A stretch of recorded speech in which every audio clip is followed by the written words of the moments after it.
Hello guys, जय श्री कृष्णा, राधे राधे। तो आज है अष्टमी का दिन। जय माता दी। सब लोग का फाइनली व्रत होगा।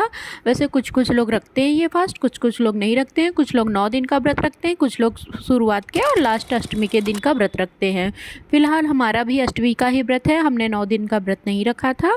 तो आज हमने ब्लॉगिंग करीब 11 बजे के करीब शुरुआत की सुबह के, क्योंकि डेली का रूटीन वही दिखा दिखा के आप भी बोर हो जाएंगे और हम भी बोर हो जाएंगे। तो आज मैंने सोचा कि आज थोड़ा सा चेंज करते हैं। तो सुबह की शुरुआत मेरी वही 3 ही बजे से हो जाती है, बट मेरा वही रूटीन चलता रहता है। रूटीन में बिल्कुल भी चेंजेस नहीं है। बट मैंने वीडियो उस टाइम पे रिकॉर्ड नहीं किया था। यहाँ पे मैंने अभी करीब 11 बजे के करीब से वीडियो रिकॉर्ड करना शुरू किया। यहाँ गन्नू पापा जी को अपने बाय कर रहे थे। पापा जी आज इनके बाहर जा रहे थे, कार निकाले थे क्योंकि बारिश अच्छी खासी हो रही थी। और उसके बाद फिर गन्नू बाबा के साथ निकल गए थे थोड़ी देर, क्योंकि उनको भी मन था कार से घूमने का। तो पापा जी को कहीं ऑफिस के काम से कहीं बाहर जाना था, बट गन्नू को ले जा नहीं सकते थे। तो गन्नू यहाँ थोड़ा बहुत जिद कर रहे थे बाबा जी के साथ, कह रहे थे कि हमको भी घुमाओ। और उसके बाद ये सब हुआ। फाइनली हमने खाना पीना बनाया और सबने खा लिया। और हमारा मम्मा का व्रत था तो हमने भी अपना फास्टिंग की। और थोड़ा बहुत फलाहार करने के बाद हम यहाँ पे बैठ जाते हैं पढ़ने के लिए, क्योंकि अभी तो एग्ज़ाम जो है टीजीटी का वो थोड़ा सा डिले हो गया है। पीजीटी का तो कैंसिल हो ही गया है, बट टीजीटी में भी डिलेमा है। तो उसमें मन नहीं लग रहा है फ़िलहाल के लिए, सच बताऊँ तो।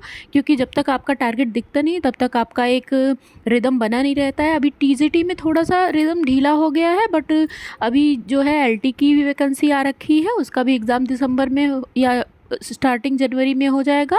और ईएमआरएस की भी वैकेंसी जो आ रखी है वो भी दिसंबर या जनवरी स्टार्टिंग में ही हो जाएगा, इस दोनों का एग्ज़ाम। तो फ़िलहाल के लिए मैंने थोड़ा सा अपना ब्रेक लिया है और टीजीटी पे कम फोकस करने के बजाय एलटी पे मैंने ज़्यादा फोकस करने का सोचा है।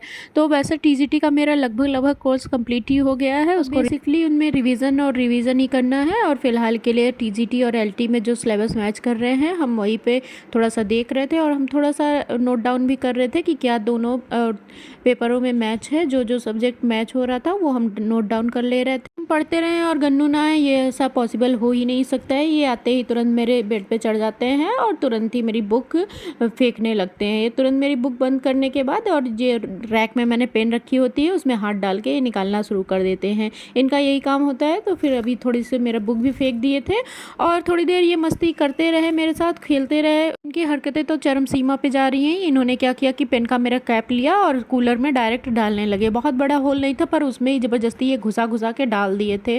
फिलहाल के लिए ये इनकी मस्ती चलती रहेगी। उसके बाद फिर हमने सोचा कि जब तक ये हमको परेशान करेंगे तब तक हम किचन का भी काम निपटा लेते हैं थोड़ा। और 4 भी बज गया था तो हम सोचे कि थोड़ा सा किचन का काम निपटाने के बाद चाय नाश्ता बना लेते हैं।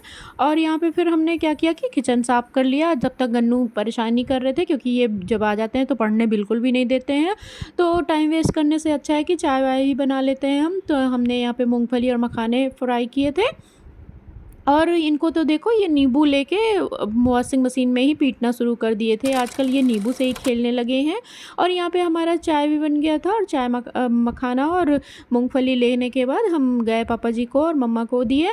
और थोड़ी सी प्लेट में गन्नू को भी लगाए। खाते नहीं है, बस फेंकते हैं। बट क्या होता है कि किसी को भी नहीं खाने देते हैं, इसलिए मैंने इनको कटोरी में अलग से दे दिया कि ये फेंके चाहे जो करे, तब तक इसमें लगे रहते हैं और सब लोग चाय वाय पी लेते हैं। हमने सबको चाय दिया और फिर हम अपनी टेबल पे अपनी चाय और मखाना मूंगफली लेके अपनी टेबल पे आ गए थे।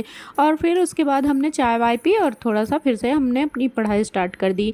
वैसे ज़्यादातर बीच में दोपहर के में ही डिस्टर्ब होने लगता है, क्योंकि गन्नू जब तक जगते रहते हैं तब तक थोड़ा बहुत आगे पीछे करते रहते हैं। बट क्या ही कर सकते हैं, इतना ही पढ़ने दे रहे हैं, यही बहुत बड़ी बात है। क्योंकि ये इतने ज़्यादा शैतान है कि जिसकी कोई हद नहीं है। पूरा घर भर सर पे उठाए रहते हैं, कभी इसको तोड़ना कभी उसको फोड़ना, यही सब करते रहते हैं। इनका ये सब चलता रहेगा। हम अपनी पढ़ाई कंटिन्यू कर लेते हैं यहाँ पे हमने, क्योंकि गन्नू तो वैसे शांति से पढ़ने नहीं देते हैं, बट जैसे तैसे करके हम अपना कंप्लीट कर ही लेते हैं। फिलहाल के लिए 1 आध 2 लेक्चर छूट जाते हैं, वो हम बाद में अटेंड कर लेते हैं। उसके बाद 6 बज गया था, करीब 6 बजे तक हम पढ़ते हैं। उसके बाद फिर हम घर के कामों में जुट जाते हैं।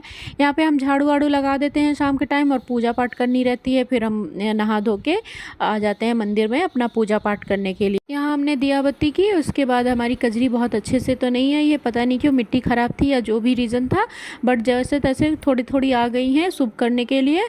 और यहाँ पे हमने बहुत अच्छे से पूजा पाठ किया और फिर सबको प्रसाद दिया घर में, क्योंकि पूजा पाठ करने के बाद हम सबको आरती देते हैं और प्रसाद देते हैं। हमारे साथ साथ गन्नू भी थोड़ा बहुत पूजा कर लेते हैं, वो जैसे जैसे देखते हैं वैसे भी कर लेते हैं। वैसे कहते हैं ना, बच्चे बड़ों से सीखते हैं, तो वो उनको सिखाना नहीं पड़ता है, वो देखते देखते कॉपी कर लेते हैं और ख़ुद भी वैसे करने लगते हैं। जैसे हम पैर छूते हैं तो वो भी आके जल्दी से पैर छू लेते हैं, हम आंचल से पैर छूते हैं तो वो भी अपना टी शर्ट उठा के पैर छूने लगते हैं। यही सब होता रहता है घर में। और फिर उसके बाद हमने पापा जी और इनके लिए खाना वाना बनाया और अपने मम्मा के लिए फलाहार बनाया। उसके बाद खाने पीने के बाद हमने काम निपटाया और आज के लिए बस इतना ही। अगर आपको मेरी वीडियो पसंद आती है तो प्लीज़ मेरे चैनल को सब्सक्राइब करिएगा, लाइक करिएगा और शेयर करिएगा।